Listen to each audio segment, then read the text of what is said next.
భక్తి సమాచారం. వాట్సాప్ ఛానల్లో జాయిన్ అవ్వండి. అన్ని విశేషాలు ఎప్పటికప్పుడు తెలుసుకోండి. బొట్టు ఆడవాళ్లే కాదండి, మగవాళ్ళు కూడా పెట్టుకోవాలి. అందరూ పెట్టుకోవాలి. ఎందుకంటే బొట్టు పెట్టుకుంటే ఆజ్ఞాచక్రం ప్రచోదనం అవుతుంది. ఆజ్ఞాచక్రం 72,000 నాడులని చక్కగా చురుకుగా ఉండేట్టుగా చేస్తుంది. కనుక మరి నాడీమండల వ్యవస్థ బాగుండాలి అనుకున్న వాళ్ళు మరి బొట్టు పెట్టుకోవాలి కదా, తప్పనిసరిగా పెట్టుకోవాల్సిన అవసరం ఉంది. మరి అక్కడే ఎందుకు పెట్టుకోవాలన్న దానికి కూడా ఒక శాస్త్రీయమైనటువంటి విశ్లేషణ చెప్తూ ఉంటారు. ఎందుకంటే కనుబొమ్మలు రెండు కలిసేటటువంటి చోటు, సరిగ్గా ముక్కు నుంచి ఇక్కడి నుంచి ఇలా తీసుకెళ్తే ఇక్కడ కలిసేటటువంటి చోటు ఏదైతే ఉందో ఇక్కడ ఉంటుంది ఆజ్ఞాచక్రం. దీని నుంచి కనుక నేరుగా ఒక సరళ రేఖ వెనక్కి తీసినట్టయితే మెదడులో అక్కడ పిట్యూటరీ బాడీ ఉంటుంది. దానివల్ల పీనియల్ గ్లాండ్, పిట్యూటరీ బాడీ గురించి ఇంకా అందరికీ బాగా ఇప్పుడిప్పుడే పరిశోధనలు చేస్తున్నారు. అది ప్రచోదన అయినప్పుడు మంచి నాడీ మండలం వ్యవస్థ చాలా బాగుంటుంది. అందుకని బొట్టు పెట్టుకోమంటారు. ఈ బొట్టు పెట్టుకోవడం అన్నది ఆడ మగ అనే కాక వయస్సుతో కూడా సంబంధం లేకుండా చిన్నప్పటి నుంచి అందరూ కూడా పెట్టుకోవాల్సిందే. మధ్యలో సమస్య అడిగేది ఏమిటంటే భర్త లేని స్త్రీలు పెట్టుకోవచ్చా అని. ఎందుకు పెట్టుకోకూడదు కారణం చెప్పాలి. వెతికి చూడండి, శాస్త్రాల్లో ఎక్కడైనా పెట్టుకోకూడదని ఉందేమో. ఎందుకు అంటే చిన్న బొట్టు మొదటిసారి పెట్టింది ఎవరంటే తల్లి పెట్టింది, అంతే కదా, భర్తతో రాల.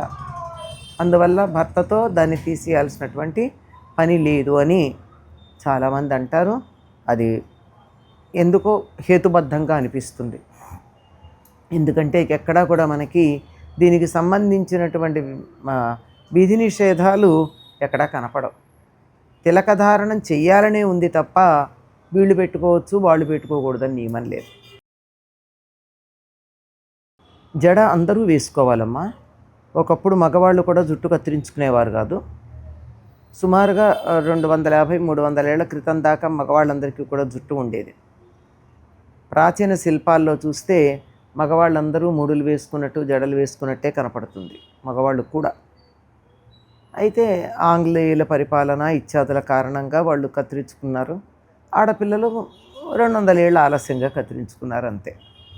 కానీ ఇది సరైనటువంటి పద్ధతి కాదు అని మాత్రం నిర్ధారణగా చెప్పచ్చు. కనీసం ఆడపిల్లలన్నా జడ వేసుకుంటే సంప్రదాయం కొనసాగుతుంది. ఎందుకంటే సంప్రదాయం కొనసాగించేది ఆడవాళ్లే కదా, మగవాళ్ళు కాదు అన్న సంగతి అందరికీ తెలుసు. అందువల్ల ఈ జడగా వేసుకోవడంలో ఉన్న విశేషం ఏమిటంటే మనకి ఇటుపక్క ఈడానాడి ఇటుపక్క పింగళానాడి ఉంటాయి. మధ్యలో కనపడకుండా సుషుమ్న ఉంటుంది. దీనికి సంకేతంగానే 3 పాయలు తీసి జడ అల్లితే 2 నాడులే 2 పాయలే కనపడుతూ ఉంటాయి, సుషుమ్న కనపడకుండానే ఉంటుంది. ఈ 3 నాడులు కలిసినటువంటి దాన్ని కుండలిని అంటారు. ఈ కుండలిని తోక మీద నిలబడ్డ సర్పాకారంగా ఉంటుంది. కనుక సర్పం యొక్క శిరస్సు ఇక్కడ ఉంటుంది. మూలాధారం చివర మొట్టమొదట్లో వెన్నుపూస చివరి భాగంలో తోక ఉంటుంది. ఇక్కడ ఈ వెనకాల ఇక్కడ ఉండేటటువంటి సర్పం శిరస్సుకు సంకేతంగా నాగరం అనేటటువంటి ఆభరణం ధరిస్తాం. నాగ ఆభరణమే నాగరం.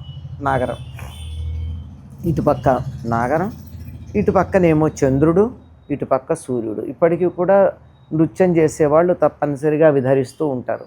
పూర్వకాలం అందరూ ధరించేవారు. సూర్యుడు, చంద్రుడు, నాగరం 3 ధరించేటటువంటి పద్ధతి ఉండేది. ఇదేమో చంద్ర సంబంధమైన నాడి, ఇదేమో సూర్య సంబంధమైన నాడి. ఇలా 3 పాయలు తీసి జడ అల్లుకోవడం వల్ల ఈ right brain and left brain రెండింటి మధ్య ఒక రకమైనటువంటి కోఆర్డినేషన్ ఉంటుంది అని చెప్తారు. కంకణాలు అంటారమ్మా. కంకణాలు ఆడవాళ్ళు మగవాళ్ళు కూడా వేసుకునేవాళ్ళు పూర్వకాలం. ఇప్పటికీ మగవాళ్ళ కంకణాలు వేసుకోవడం ఉన్నాయి కదా, పెద్ద కంకణం అయితేనే వేసుకుంటున్నారు, లేదంటే ఏదో స్టైల్గా ఒకటి వేసుకుంటున్నారు. కానీ ఆడవాళ్ళు మాత్రం తప్పనిసరిగా వేసుకోవడం కనపడుతోంది. దీనికి ఎందుకు వేసుకోవాలి అంటే ఈ స్త్రీలకు కానీ పురుషులకు కానీ పునరుత్పత్తి అవయవాలు ఏవైతే ఉన్నాయో వాటికి సంబంధించిన నాడులు శరీరంలో ఈ ప్రాంతంలో ఉంటాయి. ఇలా నొక్కుకుంటూ కూర్చుంటే బాగుండదు కదా, సమయం వృధా. అందుకని ఆరోగ్యాన్ని అలంకారంతో కలిపి మన వాళ్ళు గాజులు వేసుకోవడంగా చెప్తారు. కాసిన ఎక్కువ గాజులు చేతుల నిండా బిగుతుగా కనుక, అందుకే వదులుగా వేసుకోకూడదని చెప్తారు. బిగుతుగా కనుక వేసుకున్నట్టయితే పనిచేస్తున్నంతసేపు ఇట్లా ఇట్లా కదులుతూ ఉంటాయి. ఆక్యుప్రెషర్ ఈ రోజుల్లో ఏమంటున్నామో అది జరుగుతుంది. ఇలా ఉన్నందువల్ల ఏం జరుగుతుందంటే తొందరగా గర్భాశయానికి సంబంధించినటువంటి ఇబ్బందులు రావు. అది పాదంలో ఉన్న బొటన వేలు పక్కన ఉండే వేలుకి మెట్టెలు పెట్టుకోవడం వల్ల, చేతులకి ఇక్కడ గాజులు వేసుకోవడం వల్ల, కాళ్ళకి కడియాలు పెట్టుకోవడం వల్ల స్త్రీ పురుషులు ఇద్దరికీ కూడా పునరుత్పత్తికి సంబంధించినటువంటి అవయవాలు ఏవైతే ఉన్నాయో అవి సవ్యంగా పనిచేస్తాయి. వాటికి సంబంధించిన సమస్యలు రావు. అందుకు పెట్టారు. For more videos like this, subscribe Big TV channel.